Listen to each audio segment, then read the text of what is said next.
الرحيم أولئك الذين اشتروا الحياة الدنيا بالآخرة فلا يخفف عنهم العذاب ولا هم ينصرون. وقال الله تبارك وتعالى في مقام آخر والآخرة خير وأبقى. اللہ تبارک و تعالی نے قرآن مجید میں عالم انسانیت اور پوری انسانیت کو جو اس روح زمین پر موجود ہے آخرت کے عذاب سے ڈرایا ہے اور یہ تنبیہ کی ہے کہ اے انسانوں، آخرت کی دنیا جو ہے، آخرت کی جو زندگی ہے وہی ابدی اور باقی رہنے والی ہے، اور جو شخص نیک اعمال کرتا رہے گا اس کے لیے آخرت میں سب کچھ ہے، اور جو نہیں کرے گا اس کے لیے کچھ بھی نہیں۔ آج اگر ہم اپنی بات کریں بحیثیت مسلمان تو ہم نے اس دنیا کو سب کچھ سمجھ رکھا ہے۔ ہم سمجھتے ہیں کہ اگر اس دنیا میں عزت، وقار، پیسہ اور رتبہ حاصل کر لیا تو یہی ہمارے لیے کافی ہے۔ میرے بھائیوں، یہ کافی نہیں ہے، کیونکہ اللہ تعالیٰ نے ارشاد فرمایا ہے کہ جو لوگ جنہوں نے اپنی آخرت کی زندگی کو بیچ دیا، کس کے مقابلے میں؟ دنیا کے مقابلے میں، ان کا انجام کیا ہوگا کل قیامت کے دن؟ کہا کہ فلا یخفف عنہم العذاب ولا هم ینصرون۔ پہلے کہا کہ نہ تو ان سے عذاب ہلکا کیا جائے گا، یعنی کہ ہمیشہ وہ عذاب میں مبتلا رہیں گے۔ یہ کون لوگ ہیں؟ یہ وہ لوگ ہیں جنہوں نے دنیا کی زندگی کو ترجیح دی، جنہوں نے اس دنیا میں رہتے ہوئے دنیا کے پیچھے بھاگنے کو ترجیح دی، پیسہ کمانے میں اور دنیا کی مصروفیات میں اتنا گم ہو گئے کہ اپنی آخرت کو بھلا بیٹھے۔ نہ روزے کا فکر، نہ نماز کا فکر، نہ زکوٰۃ کا فکر، نہ والدین کے حقوق کا فکر، نہ رشتہ داروں کا فکر۔ اگر ہم شریعت کا مطالعہ کریں تو شریعت ہمیں کیا کہتی ہے؟ نبی علیہ الصلوۃ والسلام نے فرمایا یتبع المیت ثلاث، تین چیزیں ایسی ہیں جو کہ پیروی کرتی ہیں فوت ہونے والے کی، یعنی کہ میت کی پیروی کرتی ہیں، جو اس کے ساتھ جاتی ہیں۔ پہلا کہا کہ اس کا مال جو اس کے ساتھ چلا جاتا ہے، دوسرا اس کی اولاد اور اس کے اہل و عیال جو اس کے ساتھ جاتے ہیں، اور تیسرا اعمال۔ پھر آپ علیہ الصلوۃ والسلام نے فرمایا کہ دو چیزیں وہ لوٹ کے واپس آ جاتی ہیں۔ اب یہاں لوٹ کے واپس آنے سے کیا مراد ہے؟ کہ وہ انسان کے ساتھ قبر میں دفنائی نہیں جاتی، انسان کو دفنا دیا جاتا ہے، لیکن تین میں سے دو چیزیں واپس آ جاتی ہیں۔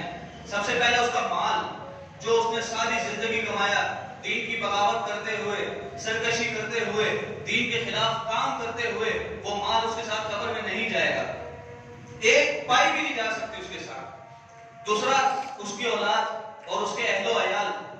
یہ وہی اولاد ہے کہ جس کے خاطر اس نے دنیا کو اتنا اپنا لیا کہ آخرت کو بھلا بیٹھا، وہ بھی لوٹ کے واپس آ جاتی ہے۔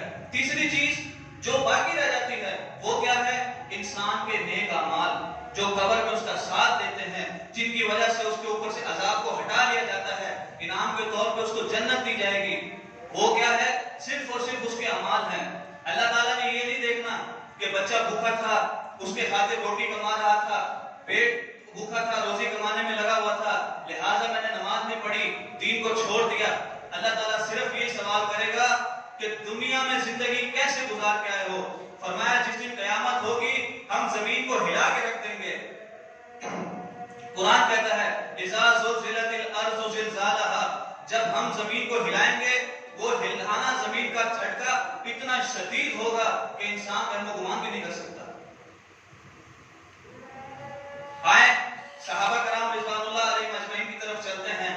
سب سے پہلے بات کرتے ہیں سیدنا ابو بکر صدیق رضی اللہ تعالی عنہ کی۔ یہ وہ شخص ہے کہ جس کے بارے میں نبی علیہ الصلوۃ والسلام نے فرمایا کہ میں نے دنیا میں ہر شخص کا حق ادا کر دیا ہے ماں سوائے ابو بکر کے، اور اس کا حق میں آخرت میں ادا کروں گا، اللہ تعالیٰ سے نیکیاں لے کے دوں گا حضرت ابو بکر صدیق رضی اللہ تعالیٰ عنہ کو۔ حدیث میں آتا ہے کہ جب آپ رضی اللہ عنہ کا آخری وقت قریب آیا، بیماری شدید ہو گئی تھی، عائشہ رضی اللہ تعالیٰ عنہ پاس بیٹھی ہیں اور مسلسل روئے جا رہی ہیں، اپنے ابا کو دیکھ کے مسلسل رو رہی ہیں کہ ابا ہم سے جانے والے ہیں، ہمیں چھوڑ کر چلے جائیں گے، آخری وقت قریب ہے۔ حضرت ابوبکر صدیق رضی اللہ تعالیٰ عنہ فرماتے ہیں، اے بیٹی کیوں روتی ہو؟ اپنے باپ کی موت سے فائدہ نہ اٹھانا، کوئی اچھا ایسا کام کرنے کا نہ سوچنا، کیوں روتی ہو؟ کیا میں نے اپنی زندگی میں پوچھ کیا رہے ہیں؟ خلیفۃ المسلمین ہیں، مسلمانوں کے خلیفہ ہیں، بادشاہ ہیں، نبی صلی اللہ علیہ وسلم کے ساتھی اور دوست ہیں، آپ کے محبوب ہیں، وہ شخص کہ جس کو نبی علیہ السلام نے بشارت دی تھی کہ جنت میں جاؤ گے تم، دنیا میں بھی بشارت دے دی تھی، یہ وہی ابوبکر صدیق ہے۔ کہتے ہیں کہ بیٹی تم کیوں روتی ہو؟ کیا میں نے کسی مسکین کو اس کا حق نہیں دلایا اپنی دور خلافت میں؟ کہنے لگی نہیں نہیں ابا جان، ایسی کوئی بات نہیں ہے۔ پھر کہا کیا میں نے اپنے لیے مال اکٹھا نہیں کیا؟ یہ دنیا کا مال نہیں سمیٹا، تمہیں اچھے سے کھلا نہ سکا، پلا نہ سکا، پہنا نہ سکا، کیا اس وجہ سے روتی ہو؟ کہنے لگی نہیں نہیں ابا جان، یہ بات بھی نہیں ہے۔ کہا کیوں روتی ہو؟ پھر کہا کہ نبی علیہ السلام کے سب سے قریبی ساتھی اور دوست، اس کے بعد مسلمانوں کے خلیفہ جن کو جنت کی بشارت دی گئی، آج دنیا سے رخصت ہو رہے ہیں، گھر میں نہ کفن ہے اور نہ کفن کے لیے نیا کپڑا موجود ہے۔ اس بات سے اندازہ لگائیں انہوں نے دنیا کو کتنی اہمیت دی اور آخرت کو کتنی اہمیت دی۔ کہا بیٹی اتنی سی بات کے لیے روتی ہو؟ اگر گھر میں نیا کپڑا یا کفن موجود نہیں تو کوئی بات نہیں، دو چادریں جوڑ کر میرا کفن بنا دینا اور مجھے اس میں دفنا دینا۔ پھر بھی اگر کپڑا میسر آ بھی گیا، کوئی نیا کپڑا، تو کسی ایسے زندہ شخص کو دے دینا جس کو اس کپڑے کی مجھ سے زیادہ ضرورت ہو۔ انہوں نے یہ نہیں دیکھا کہ میں بادشاہ ہوں، مسلمانوں کا خلیفہ ہوں، نبی صلی اللہ علیہ وسلم کا ساتھی ہوں، جنتی ہوں، لیکن نہیں، اعمال کرتے رہے، دنیا کی بھلائیاں سب سمیٹ لی، لیکن دنیا میں اتنا مگن نہ ہوئے کہ انہوں نے دین کو چھوڑ دیا۔ حضرت عمر فاروق رضی اللہ تعالیٰ عنہ فرماتے ہیں کہ میں ایک دفعہ ابوبکر صدیق کے پاس گیا، وہ اپنی زبان کو کھینچ رہے تھے، پکڑ کے بیٹھے ہوئے تھے اور بہت زور سے اس کو کھینچ رہے تھے۔ آپ نے فرمایا اے ابوبکر صدیق خلیفۃ المسلمین، آپ ایسا کیوں کر رہے ہیں؟ ابوبکر صدیق رضی اللہ تعالیٰ عنہ نے کہا کہ نبی علیہ السلام نے فرمایا پکا ٹھکا مسلمان وہ ہے کہ جس کی زبان اور اس کے ہاتھ سے اس کا دوسرا مسلمان بھائی محفوظ ہو، اور یہ زبان وہ چیز ہے جو انسان کو جہنم میں لے جا سکتی ہے اور جنت میں بھی لے جا سکتی ہے۔ مجھے ڈر ہے کہ میں اپنی زبان کی وجہ سے اللہ کے عذاب کا شکار نہ ہو جاؤں۔ یہ کون کہہ رہا ہے؟ یہ وہ صحابی کہہ رہا ہے کہ جس کو دنیا میں رہتے ہوئے آپ صلی اللہ علیہ وسلم نے کہہ دیا تھا کہ آپ جنتی ہو۔ یہ وہی ابوبکر ہے جس کے بارے میں کہا گیا کہ جنت کے 8 دروازے ہیں اور ہر دروازہ یہ خواہش کرے گا کہ ابوبکر صدیق رضی اللہ تعالیٰ عنہ جنت میں مجھ سے ہو کر داخل ہو۔ ایک موقع پر آپ علیہ السلام نے چندے کا اعلان کیا، جنگ خندق کا موقع ہے۔ آپ علیہ السلام نے فرمایا اے لوگوں، چندے کی ضرورت ہے، مجاہدین کے لیے اسلحہ لینا ہے اور کھانے پینے کی بھی ضرورت ہے، جو جتنا دے سکے اپنا اپنا مال لے آؤ۔ ہر صحابی نے اپنی استطاعت کے مطابق مال دیا۔ عمر فاروق رضی اللہ تعالیٰ عنہ دوڑے دوڑے گئے، اپنے مال کے 2 حصے کیے، آدھا گھر چھوڑ دیا، آدھا نبی صلی اللہ علیہ وسلم کی خدمت میں لا کر پیش کر دیا، اور یہ کہہ رہے تھے آج نیکی میں کسی کو آگے نہیں جانے دوں گا، آج سب سے زیادہ نیکی میں لے کے جاؤں گا۔ آپ صلی اللہ علیہ وسلم نے جب یہ بات سنی تو کہا کہ وہ کہاں ہے جو سب سے زیادہ نیکی میں سبقت لے کر جاتا ہے، یعنی کہ ابوبکر صدیق کا پوچھا۔ اتنے میں ابوبکر صدیق رضی اللہ تعالیٰ عنہ حاضر ہوتے ہیں اور کہتے ہیں کہ اللہ کے رسول، یہ وہ مال ہے جو میں آپ کی خدمت میں پیش کرنے کے لیے لایا ہوں، جس سے ہمارے مسلمان بھائیوں کا بھلا ہوگا۔ آپ علیہ السلام نے فرمایا اے ابوبکر گھر کیا چھوڑ کے آئے ہو؟ کہا اللہ اور اس کے رسول کی محبت چھوڑ کے آیا ہوں۔ کچھ نہیں چھوڑا، سب کچھ لے گئے۔ اسماء بنت ابی بکر رضی اللہ تعالیٰ عنہ فرماتی ہیں کہ میں نے ابا جان کو دیکھا رات کے اندھیرے میں دیواروں پہ یوں ہاتھ مار رہے تھے۔ میں نے پوچھا ابا جان کس وجہ سے آپ پریشان ہیں؟ آخر ایسی کیا چیز تلاش کر رہے ہیں کہ دیواروں پر یوں ہاتھ گھما رہے ہیں؟ کہنے لگے اے بیٹی میں نے یہاں سوئی ٹانگی تھی، میں وہ سوئی تلاش کر رہا ہوں جو نبی علیہ السلام کی خدمت میں پیش کرنا چاہتا ہوں۔ کہ اس سوئی سے کسی مجاہد کا کپڑا سینے کے کام آ جائے، یا اس کی زرہ سینے کے کام آ جائے، یا اس کا زخم سینے کے کام آ جائے۔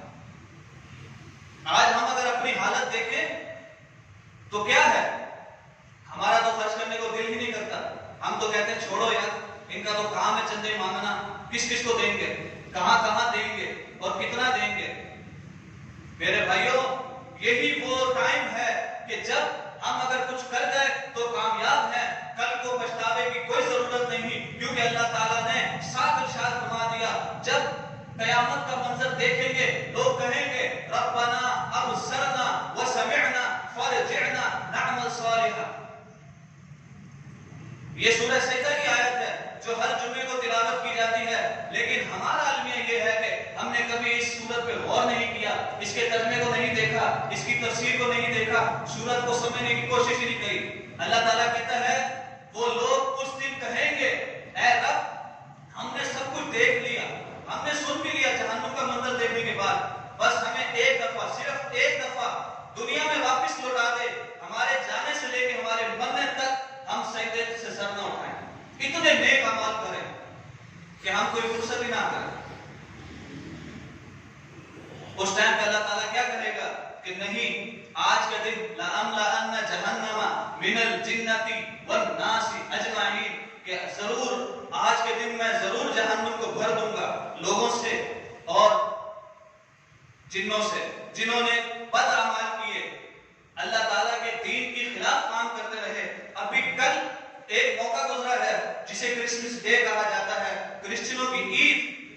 ہمارے کئی نام نہاد مسلمان جو کلمہ پڑھتے ہیں اور دعویٰ کرتے ہیں کہ ہم توحید پہ چلتے ہیں، انہوں نے اپنے بہت سارے دوستوں کو اس لفظ سے میری کرسمس نعوذ باللہ اس سے مبارکباد دی ہوگی، جو ان کے آفس میں کام کرتے ہوں گے، ان کے دوست ہوں گے، ساتھ اٹھتے بیٹھتے ہوں گے۔ ذرا ان سے ترجمہ پوچھ کے دیکھیں اس لفظ کا ترجمہ کیا ہے، ان میں سے کسی کو نہیں آئے گا۔ جب ان کو ترجمہ بتا دیا جائے گا شاید ان کو پچھتاوا ہو، لیکن اس بات کی گارنٹی نہیں ہے، وہ بھی شاید ہو پچھتاوا، کیونکہ ہم بحیثیت مسلمان یہ سمجھ بیٹھے ہیں کہ ہم نے تو جنت میں جانے جانا ہے، کیونکہ نبی السلام نے فرمایا تھا میری پوری امت جنت ہی، میری پوری امت جنت میں جائے گی۔ آگے جو آپ علیہ السلام نے کہا اس کو ہم بھول گئے۔ آپ علیہ السلام نے یہ کہا تھا کہ وہ شخص، ہر شخص میری امت کا جنت میں جائے گا، لیکن جس نے جنت میں جانے سے انکار کر دیا۔ صحابہ کرام پریشان ہوئے، کہنے لگے اللہ کے رسول وہ کون ہے بد نصیب جو انکار کر دے گا جنت میں جانے سے؟ آپ علیہ السلام کہیں گے، آپ علیہ السلام نے فرمایا کہ وہ شخص جو میری اطاعت کرے گا جنت میں جائے گا، جس نے دین کے راستے کو چھوڑ دیا، میری اور اللہ کی اطاعت کو چھوڑ دیا، اس نے انکار کر دیا جنت میں جانے سے۔ جی یہ کہتے ہیں ہمارے دوست ہیں، اگر ان کو ہم نے وش نہیں کیا، مبارکباد نہیں دی کرسمس کی، تو یہ ناراض ہو جائیں گے۔ اللہ کے بندو، اگر اسی طرح دوستوں کی، رشتہ داروں کی اور ماں باپ کی، محلے والوں کی ناراضگیاں دیکھنی ہوتی تو اس کے لائق سب سے زیادہ آپ کے اور میرے پیر و مرشد پیغمبر خاتم النبیین محمد رسول اللہ صلی اللہ علیہ وسلم اس کا حق زیادہ رکھتے تھے، کیونکہ آپ صلی اللہ علیہ وسلم کے تو خاندان میں سارے اسی طرح تھے۔ آپ صلی اللہ علیہ وسلم کے چچا ابو طالب ایمان نہیں لائے تھے، آپ بھی تو کہتے ہیں نا کہ یہ میرا چچا ہے، میں کیوں نہ میں اس کی پیروی کروں۔ امیر حمزہ بھی بعد میں ایمان لے کر آئے، اور ایسے بہت سے واقعات ہیں، لیکن ہم کہتے ہیں نہیں یہ برا مان جائے گا، ہمارے ساتھ کام کرتا ہے، ہماری مدد کرتا ہے، ہمارا دوست ہے، ہمارا ساتھی ہے۔ اللہ تعالیٰ یہ نہیں پوچھے گا، وہ یہی پوچھے گا کہ کیا اعمال کیا، میرے لیے کتنا کیا، بس، کیونکہ قرآن نے کہہ دیا وَمَا آتَاكُمُ الرَّسُولُ فَخُذُوهُ وَمَا نَهَاكُمْ عَنْهُ فَانْتَهُوا، جو چیز تمہیں رسول صلی اللہ علیہ وسلم دے دے اسے لے لو، باقی کو چھوڑ دو۔ میری کرسمس جو وش کرتے ہیں آج اس کا ترجمہ بھی سن لیں، اس کا مطلب ہوتا ہے کہ اللہ تعالیٰ نے ایک بیٹے کو پیدا کیا، نعوذ باللہ ثم نعوذ باللہ، کتنی بڑی بات ہے یہ۔ ہم نے ایک شخص کو خوش کرنے کے لیے اپنی آخرت کو تباہ و برباد کر کے رکھ دیا۔ وہ آخرت کہا گیا کہ جس کا ایک دن 50,000 سال کے برابر ہوگا۔ سوچیں جو شخص اس دنیا میں 70 سال کی عمر، 100 سال کی عمر گزار کے گیا ہوگا، اس 50,000 سالوں میں سے اس کو کتنی مہلت ملے گی؟ آدھے سیکنڈ کی بھی مہلت نہیں ملے گی وہاں پر۔ اس کے علاوہ اللہ تعالیٰ نے یہی ارشاد فرمایا ہے قرآن میں۔ اللہ تعالیٰ کیا کہتا ہے؟ قل هو اللہ احد اللہ الصمد لم یلد ولم یولد۔ نہ تو کسی سے پیدا ہوا ہے نہ اس نے کسی کو پیدا کیا ہے۔ بس یہ قرآن کا فیصلہ ہے، یہ رب کا فیصلہ ہے، کائنات کے مالک اور خالق اور رازق کا فیصلہ ہے، جو عبادت کے لائق ہے، جس کے ہم بندے بھی ہیں اور غلام بھی ہیں۔ وہ مالک جس نے ہمیں پیدا کیا، اس کا حق زیادہ ہے یا اس دوست کا حق زیادہ ہے کہ جس کو خوش کرنے کے لیے ہم اس کی بغاوت کر بیٹھتے ہیں؟ قرآن کہتا ہے وَالْآخِرَةُ خَيْرٌ وَأَبْقَىٰ، اور آخرت بہتر اور باقی رہنے والی ہے۔ نبی علیہ السلام نے فرمایا الدنیا سجن المؤمن والجنت الکافر، یہ دنیا مومن کے لیے قید خانہ ہے اور کافر کے لیے جنت ہے۔ ایک اور حدیث میں آپ علیہ السلام نے فرمایا اگر اس دنیا کی حیثیت جس کے پیچھے حیثیت مسلمان ہم بھاگتے ہیں، دوڑتے ہیں، زندگی پوری کھپا دیتے ہیں، اگر اس دنیا کی حیثیت مچھر کے پر کے برابر بھی ہوتی، اللہ تعالیٰ کسی کافر کو اس دنیا میں پانی کا ایک گھونٹ تک نصیب ہونے دیتا۔ ہمیں کس نے بتایا ہے؟ نبی علیہ السلام نے۔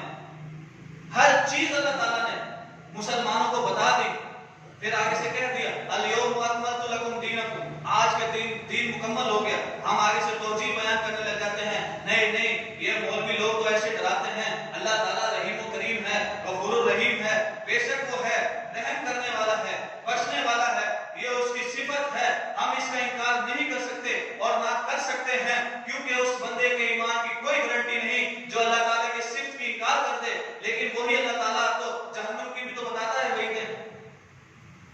جس مالک نے اپنے رحیم ہونے کا بتایا ہے، اپنے غصے کا بھی تو بتایا ہے، جس نے یہ بتایا کہ میں نے جنت تیار کی، اس نے یہ بھی تو بتایا کہ میں نے جہنم تیار کی ہے۔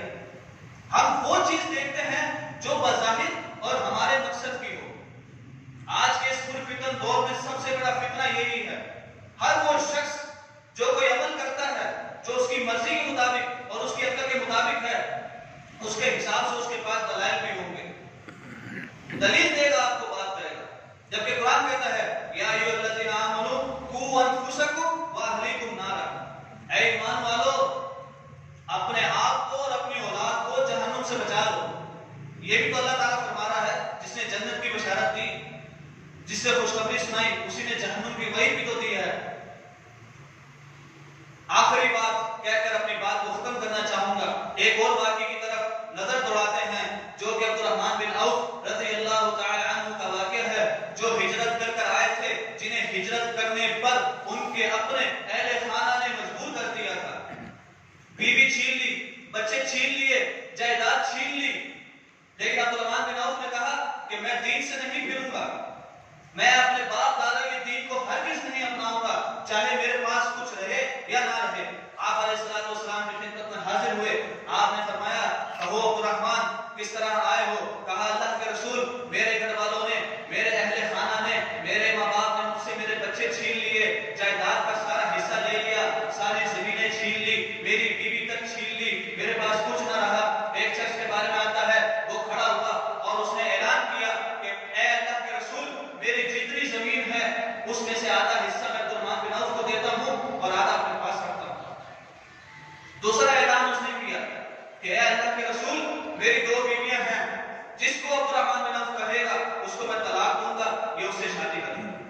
یہ صحابہ کی آپس میں محبت تھی، وہ دنیا کو دکھانے کے لیے نہیں کر گئے کہ 100 سال بعد 1400 سال بعد لوگ ہمیں یاد کریں گے جی ہم نے اتنا بڑا کمال کیا، نہیں نہیں نہیں، وہ اس لیے کر گئے کہ اللہ تبارک و تعالیٰ نے انہیں حکم دیا تھا، اس لیے انہوں نے یہ کام کیا کہ اللہ تعالیٰ ہم سے راضی ہو جائے۔ یہ وہ صحابہ عمال کر رہے ہیں جن کے بارے میں اللہ تعالیٰ نے گواہی دے دی، ہم الراشدون ہم الفائزون رضی اللہ عنہم ورضوا عنہ، یہ اللہ سے راضی ہو گئے، اللہ ان سے راضی ہو گیا۔ دنیا میں بشارتیں مل رہی ہیں، لیکن آپ اعمال کا جائزہ لیں۔